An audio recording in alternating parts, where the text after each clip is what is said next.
were issues the managing director of Galaxy Backbone Limited, Professor Mohammed Abubakar, highlighted as impediments. So the issue of quality of service as it is a compounded issue. It is not an issue that is just straightforward like this. There are many dependencies along the line. And these dependencies have to be cleared for us to be able to deliver the service. The National Assembly Joint Committee on ICT and Cybercrime, after taking a tour of the facility, wants increased funding for the agency to compete favorably with its private counterparts and effectively secure the digital future of the country. As partners, we are leaving no stone unturned in pursuit of accelerated economic development through the digital space. Accordingly, we assure you all of our support. Federal and state ministry, department and agency have to get on the Galaxy Backbone network to improve their services to the nation.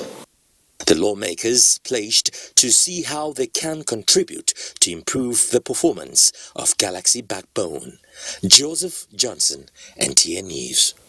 Thank you, Joseph. And a first-hand assessment has been conducted by the House Committee on Environment on the effects of the port and oil exploration activities on coastal fishing communities in Ibeju-Lekki area of Lagos State. National Assembly correspondent Abdullahi Aminu reports. Beautiful lagoon views and ocean fronts make Ibeju-Lekki a special area in Lagos State. The activities of a refining petrochemicals company as well as those of Lekki Port are alleged to have caused various environmental challenges to the entire ecosystem in the area, leading to depletion in the local fishing stock. This is stopping our fishing activities. So, and there's no fish, no anything. And this is our life, what we are using for, what we did for living. And we have been writing many letters to the company.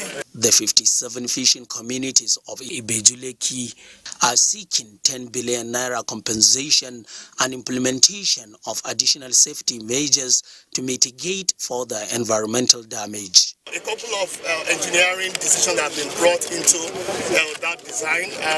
Sometimes we did a study called Building with Nature, that your construction is such a way that over a period of time becomes friendly with nature. We physically saw the shoreline losing palm trees to the erosion. At a meeting with stakeholders, the committee chairman said all submissions will be re-examined for possible legislation. Abdullahi Aminu, NTA News. And for more stories from Lagos, let's join Kehinde in our Lagos studios.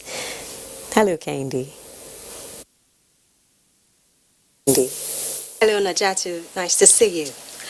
A polymerase chain reaction testing laboratory has been activated in the 68th Nigerian Army Reference Hospital in Yaba, Lagos. Imole Ayotokide Ogunfowora reports that the laboratory is a collective effort between the Nigerian Ministry of Defense and the United States Department of Defense. For the glory of God and the use of humanity, I hereby commission this edifice. Jesus' name. The facility, primarily established to curtail the scourge of HIV/AIDS in the state, is key to increasing the testing capacity of the armed forces of Nigeria using the light cycler PCR machine. This real-time PCR machine uses an open platform to test for COVID-19. The activation of this lab will further complement the wonderful job being done by the Lagos State government. This laboratory is an addition to 4 already established by the military to promptly detect, confirm, isolate and treat COVID-19 cases. It is to safeguard the health of troops, their families and the general populace. Since no one will be able to determine when coronavirus will withdraw this sustained attack on humanity, it is only necessary that we are ready at all times. We hope to continue in this state of readiness by establishing other testing centers in other military health facilities all over the Federation. As a representative for the U.S. Department of Defense, I'm proud of what the partnership with the Ministry of Defense has been able to do with regard to combating COVID-19. Although Nigeria has received the first batch of COVID-19 vaccine, the Nigerian Army emphasized on testing, hoping that this facility will add value to winning war against the dreaded virus. In Lagos, Imoli Ayotokide Ogunfowora, NTA News.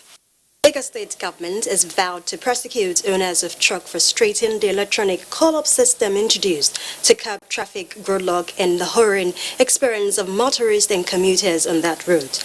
Governor Babajide Sanwo-Olu gave the indication after unveiling the reconfigured traffic improved project along Lekki-Aja Expressway in Lagos. Musa Toliat completes the report. Many years of incessant gridlock on Lekki-Aja Expressway has paved way for enhanced motoring experience. This is not unconnected with the traffic improvement projects, which involves the restructuring of major junctions and removal of the roundabout in Abraham Adesanya in Aja. Hold up day, everything day, but now it's better now. There's less traffic, no traffic in this area again. It's a very good gesture that has been brought to this area. The governor, who spoke against the backdrop of gross violation of the state traffic law in some parts of the metropolis, said his administration would do everything possible to sustain the gains recorded in traffic management in Apapa. So here today is really just to ask Lagosians to very well take charge and take control of government's modest intervention. Our appeal is that we're not out of it completely yet. This is the test of the pudding, and they say it's in the eating. So our citizens have seen that what used to cost 2-3 hours can indeed take 15-20 minutes for them to commute. The transport enhancement project of the state government is targeted at dislodging 60 identified gridlock areas across the metropolis. In Lagos, Musa Toliat, NTA News. Recently, a video clip went viral on social media about a police officer who was hit by an errant motorist and fell over a bridge into a canal. The driver was trying to resist arrest after he was caught for driving against traffic. Diana Ajale now brings us an update on what happened to the wounded officer and the driver after the incident. That was David Zafania, a police inspector serving under Zone 2 Police Command. Attached to the Lagos State Traffic Management Authority LASMA on the said day, he was drafted to manage traffic around the Lagos Airport Road, Ikeja, when he almost lost his life. The errant driver, who was identified as Emmanuel, is said to have been driving against traffic when he was accosted by traffic management personnel. His effort to escape led to this situation as he knocked the police officer over the bridge. Police Public Relations Officer, Lagos State, Olumuyiwa Adejobi, disclosed that Inspector David, who sustained injury, is responding to treatment. He said the driver is still in police custody. He had fractures on his right hand, and his treatment is recuperating. He's doing well, no problem. We have laws in the land, and the laws can catch up with anybody at any time. There's no how. Don't drive against the traffic. That is one way anyway. Don't follow BRT corridors. There are certain things you should not do, and a reasonable person should not do all this, no matter the situation. The police public relations officer, who described the incident as one of the challenges faced by officers while performing their duties, advised road users to comply with the state traffic rules in order to avoid danger and unpredictable issues. In Lagos, Diana Ajale, NTA News. We'll now take a commercial break. More news after this time out. Don't go away.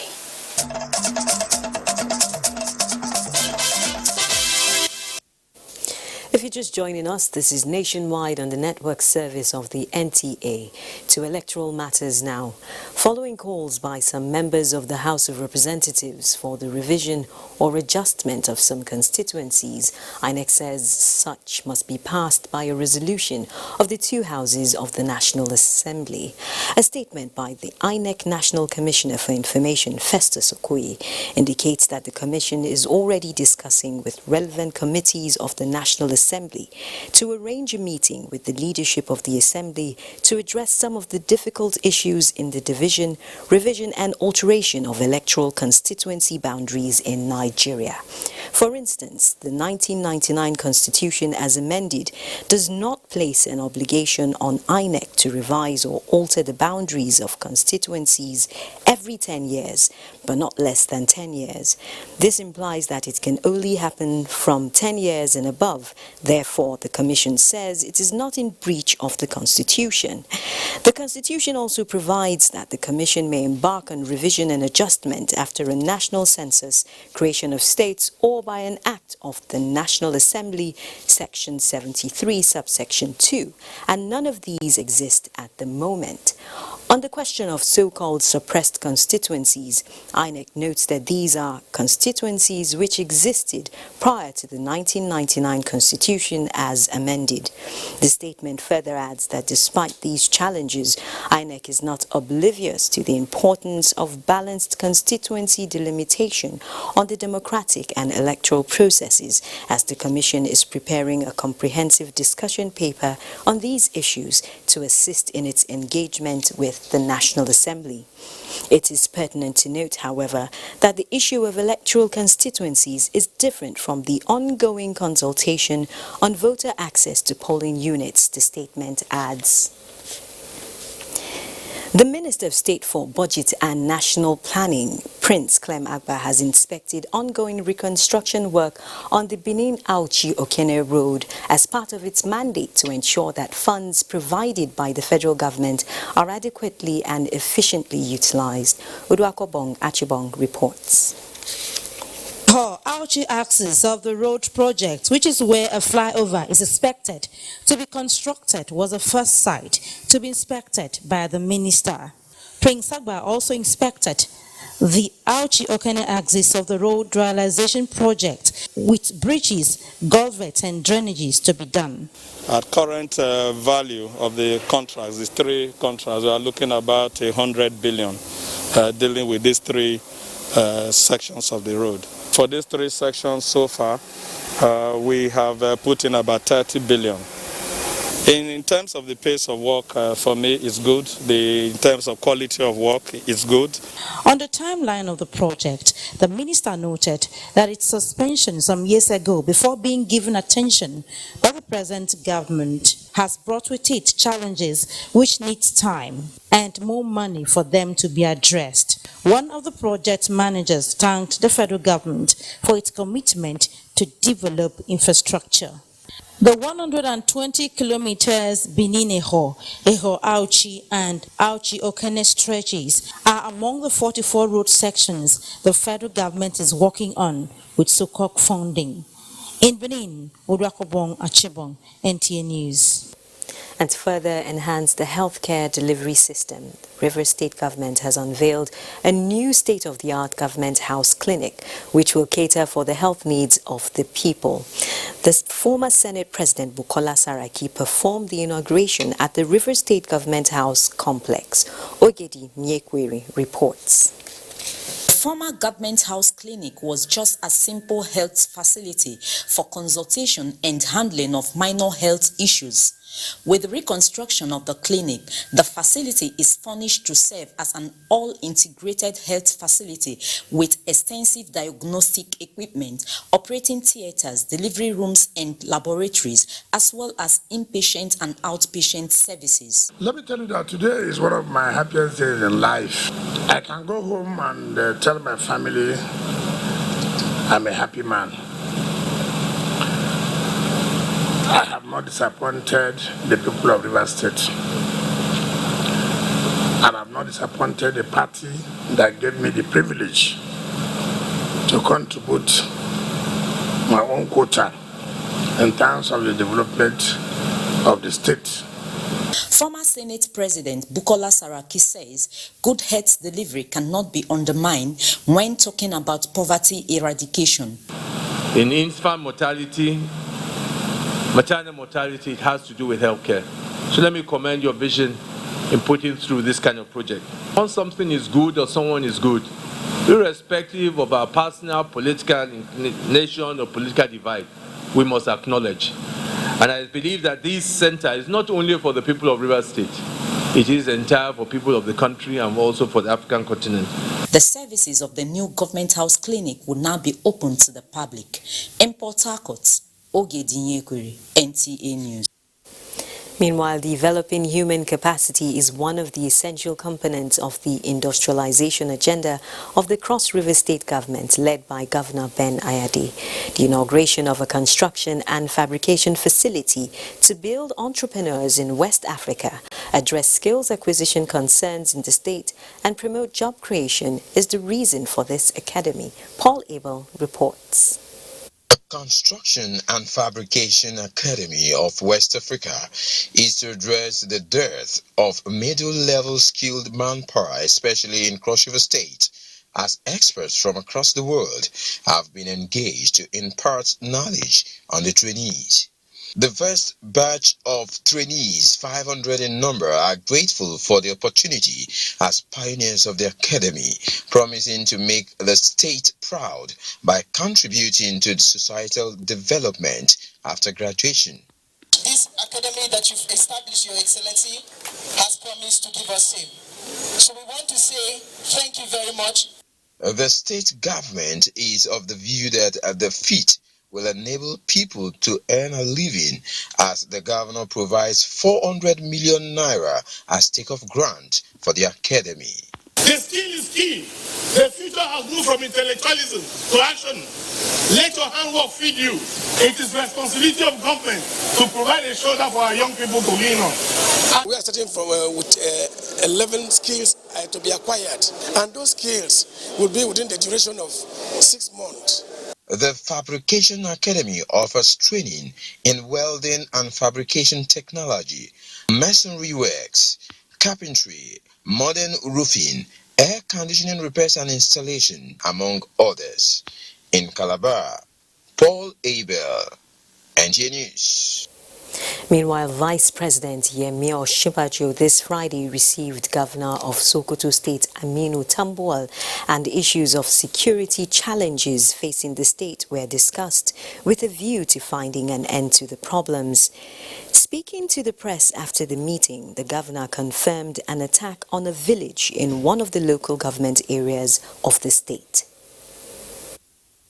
But of course, we also had reason to talk about issues of security, because even this morning, from 1 a.m. last night through this morning, there was an attack in Sokoto State, in Sabombi local government area, in Tara village, where so far we have lost about 15 people as a result of that attack. So security must always be at the front banner whenever leaders, more so the Vice President, meet with people who are on the saddle in our respective states. So we have discussed also about security and how best to bring this to an end. The governor said the vice president is scheduled to visit the state to have further discussion with stakeholders on how to ensure peace among the people, and will also take time off to inspect some of the projects embarked on by his administration, including a 950 capacity built teaching hospital. Just Network Center is our next stop, and Felicia is our guide. Hello, Felicia.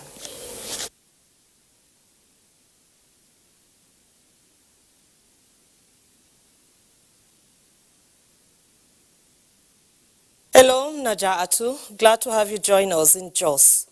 In a bid to boost local production, Governor Simon Lalong has stressed the need for the establishment of a National Agricultural Machinery and Equipment Development Institute in Plateau State. The governor was speaking while receiving the executive director of the National Agency for Science and Engineering Infrastructure, Professor Mohammed Haruna in Jos. Ndeyan and Deabagyang reports. Considering Plateau State's rich endowment and in line with its administration's strategic vision and emphasis on value addition to food production, Governor Lalong says the state is the preferred destination to site the institute. In demonstrating his administration's readiness to strengthening partnership with the National Agency for Science and Engineering Infrastructure, the governor disclosed that a committee to work closely with the agency has been inaugurated. Plateau State presents a significant opportunity that can assist Naseni to fulfill its mandate. As a government, Plateau State is willing, ready, and prepared to collaborate with your agency to ensure that some of the intervention agencies related to our strategic vision are established in the state.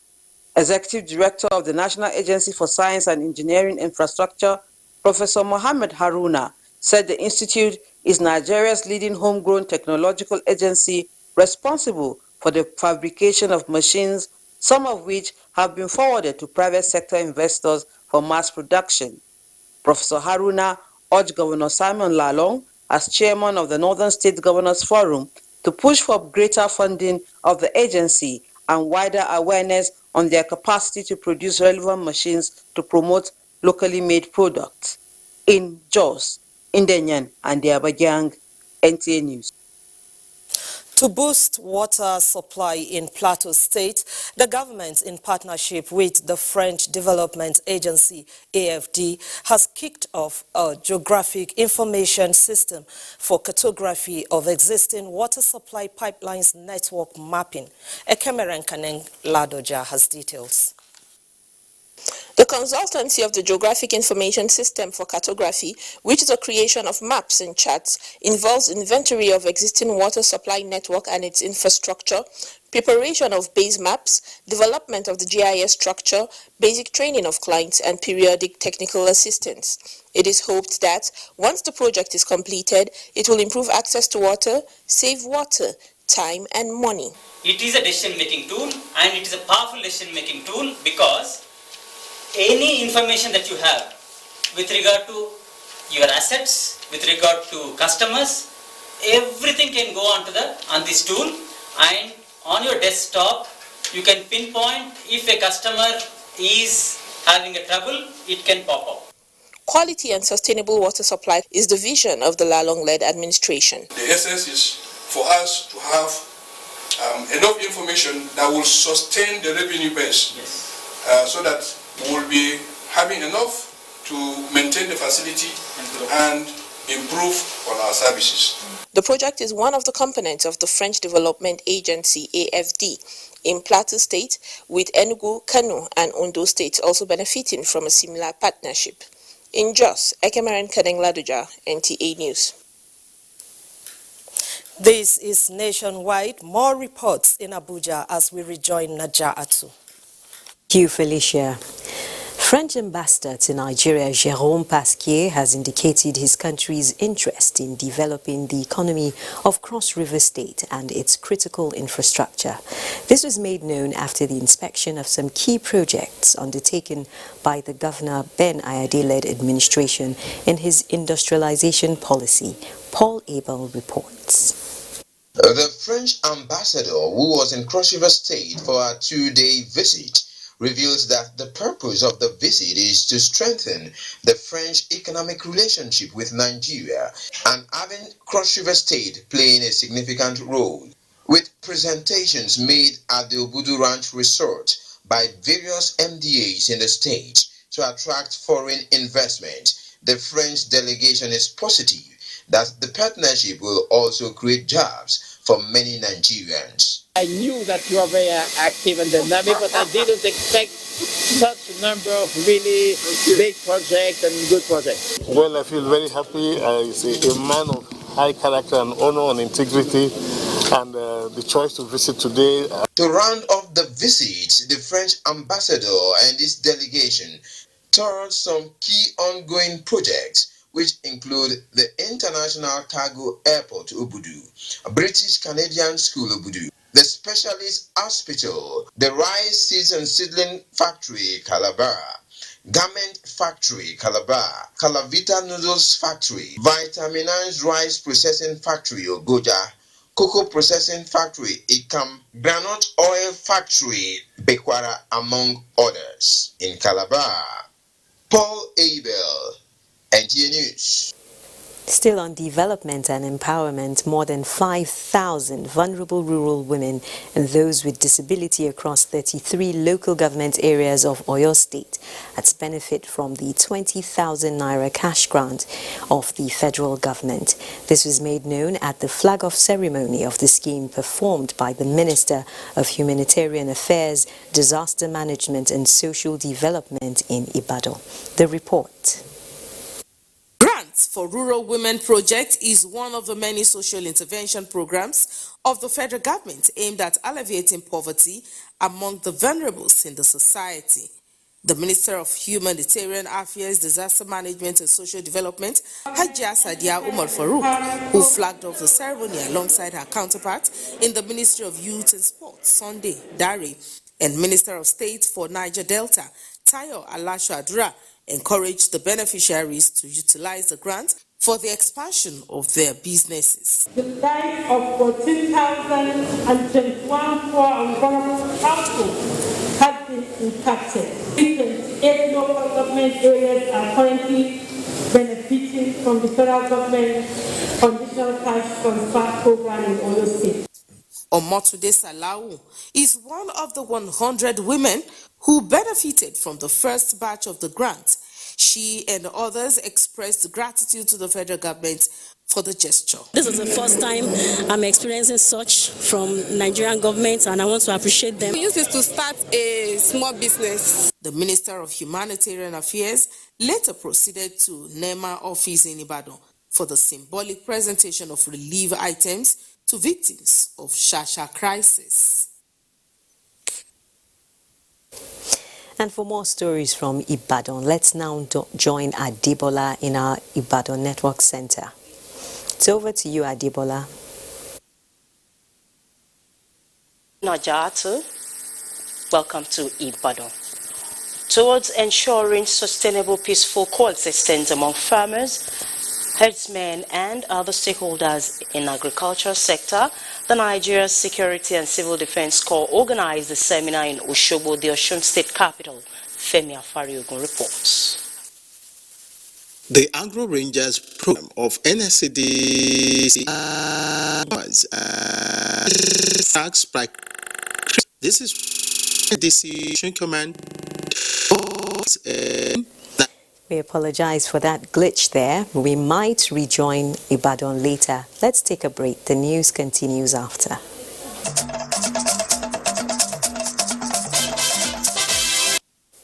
Thanks for staying tuned to Nationwide. A new sheriff is in town and expectations are high that it will not be business as usual in the fight against corruption, which is a major thrust of the present administration. Our correspondent reports that the Economic and Financial Crimes Commission is again being paddled by a new captain who has history, youthfulness and competence to change the narrative in the country's lead agency against corrupt practices. The report. That marks the beginning of a new era in the EFCC, which has gone through leadership uncertainties since November 2015, with its two past chairmen serving in acting capacities. Since its establishment in 2003, Abdulrasheed Bawa is the first non-police officer to serve as chairman and the youngest among the past chairmen. The EFCC has had a checkered history, with none of its past chairmen leaving office without controversy. The immediate past acting chairman, Ibrahim Magu, for instance, was refused confirmation twice by the 8th National Assembly due to contradicting reports on him by two government agencies. His arrest and subsequent trial on corruption allegation raised questions on the EFCC. The announcement by the presidency on the appointment of Abdulrasheed Bawa came both as a surprise and relief to many Nigerians. His smooth sail at the Senate, commentators say, further justified the good choice of the president.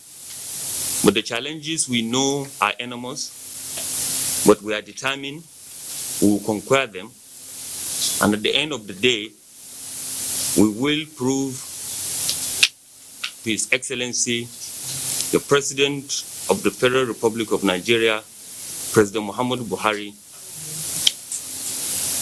for finding it worthy that yes, the Commission is ready to take its leadership to the next level. With his assumption of office, expectations are high that he will steer the affairs of the EFCC in a manner that will complement the anti-corruption policy of the present administration. Sokoto Network Center is our last stop on Nationwide, and Sadia is standing by. Hello, Sadia. Jatu. Sultan of Sokoto Muhammad Saad Abubakar has called on Commissioner of Police deployed to Sokoto State to rid the state of banditry and other criminal activities. The Sultan made the call while receiving the new Commissioner of Police, Kamaluddin Kola Okulola, on homage at his palace. Sheikh Muhammad Detti reports. Sultan Muhammad Saad Abubakar said everyone should support security agencies in their fight against criminality. He urged the new Commissioner of Police, Sokoto State, to discharge his responsibilities fairly, hence the need for the police to collaborate with community leaders. Sultan Muhammad Saad Abubakar stressed the need for federal government to look into the possibility of bringing back National Guard. It's our responsibility and our responsibility to clear those bandits and make the community a much freer and sane place to be or to live. Earlier, Commissioner of Police, Sokoto State, Kamaluddin Kola Okulola, told the Sultan that he was at the palace to solicit for support and prayers. He said as kidnapping and banditry continue in the state, and joint patrol with other security agencies will commence. We are going to do our best and make sure that we bring down the criminal activities of the state to the barest minimum. While soliciting for everyone's support to tackle security challenges in the state, the Commissioner of Police commended Sokoto State Government for providing operational vehicles to the police. In Sokoto, Sheikh Muhammad Detti, NTA News. Now, the value of the losses incurred by traders at Sokoto Central Market in the recent fire disaster has been put at over 5.380 billion naira. This came to the fore as the committee set up to find the remote causes of the fire incident submits its report to Governor Aminu Waziri Tambuwal at Government House, Sokoto. Elhata Abdullahi has the report. Chairman of the committee set up by the state government to study the immediate and remote causes of the fire outbreak at the Sokoto Central Market and Deputy Governor, Sokoto State, Manir Muhammad Daiya, said 4,392 shops were razed by the inferno, 4,022 traders were affected, and 2.3 billion naira is estimated to be used in the reconstruction of the burnt structures of the market. He added that the committee has received cash donations and pledges amounting to 736,250,000 naira. Some measures of assistance to be taken to the affected traders. Ways to raise funds in order to rebuild the bond section of the market. Ways to decongest the market. Governor Aminu Waziri Tambuwal said the findings of the committee will feature at the next Executive Council meeting to enable government to take urgent processes of reconstructing the market and assisting traders. We expect the federal government to come and give us their support. Of course, including other friends of ours who are in the business world, we shall reach out to them for more support. Tambuwal thanked the committee for a job well done and the donors for their show of concern. In Sokoto, Dalat Abdullahi, NTA News. That's it from here. It's back to Najatu in Abuja. Thank you, Sadia. Up next is Sports Update. Many thanks for joining us on Sports Update. I'm Badi Adeleye. We begin with volleyball. The Nigerian under-19 boys will be hoping to make it 2 wins in 2 games, where they take on Gambia on Saturday at the Africa Under-18 Girls and Under-19 Boys Volleyball Cup of Nations, ongoing at the Indoor Sports Hall, Package B of the Moshood Abiola National Stadium, Abuja. Cameroon, who lost their first game to defending champions Nigeria, will face Morocco in Saturday's early kickoff. We are well prepared. Whatever opposition we have, I am very sure at the end of the day we will qualify. And to football now, the Nigeria Professional Football League enters March the 14th this weekend with some interesting fixtures coming up. Second placed Enyimba International are at home to FC Fanyuba in a southeastern derby.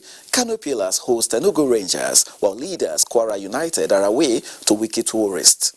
Meanwhile, the Premier League continues on NTA this weekend as Arsenal will be hoping to make it back-to-back wins where they take on Burnley at Toughmore on Saturday with the match live on NTA Network from 1 in the afternoon. 3 other matches are scheduled for Saturday with the Manchester derby between Manchester City and Manchester United coming up on Sunday.